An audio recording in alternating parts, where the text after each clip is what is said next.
হুর কেমন দেখতে বা কাদেরকে দেওয়া হবে এই হুর? হুরের ১৯টি গুণের কথা ব্যাখ্যা করব। ১. হুর হবে অপূর্ব সৌন্দর্যের অধিকারী। ২. হুরেরা হবে চিরযৌবনা। ৩. হুর হবে সুরক্ষিত কুমারী, হুরদের কোনো মানুষ বা জিন স্পর্শ করেনি। ৪. তাদের গাল হবে গোলাপ ও আপেলের মতো লাল মিশ্রিত সাদা রঙের। ৫. গলায় থাকবে মণিমুক্তার অলঙ্কার। ৬. তাদের চেহারা সূর্যের মতো উজ্জ্বল চকচকে হবে। ৭.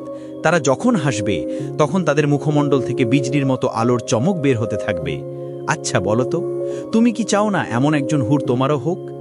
৮. জান্নাতবাসী তাদের চেহারায় নিজের চেহারা দেখতে পাবে।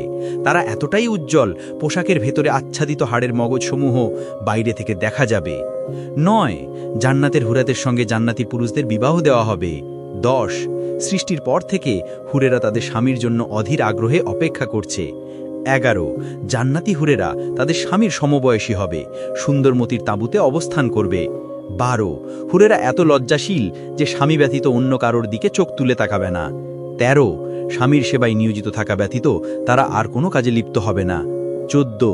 জান্নাতের হুরেদের চোখ হবে লাজুক, মতির ন্যায় সাদা ও স্বচ্ছ এবং নিখুঁত হবে। ১৫.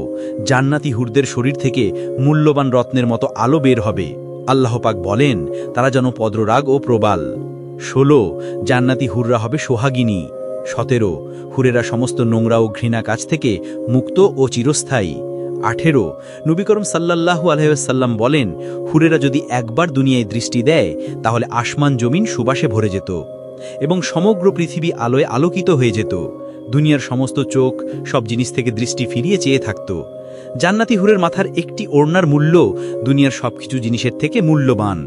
আমার একটি প্রশ্ন থাকলো, বলো তো, একজন পুরুষকে কটা হুর দেওয়া হবে?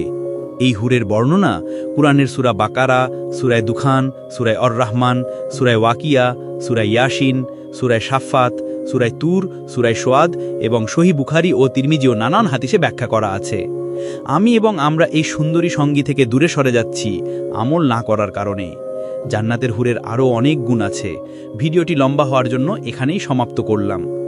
আল্লাহ পাক সকল মুমিন বান্দাকে এই হুরের অধিকারী হওয়ার তৌফিক দান করুক। আমিন।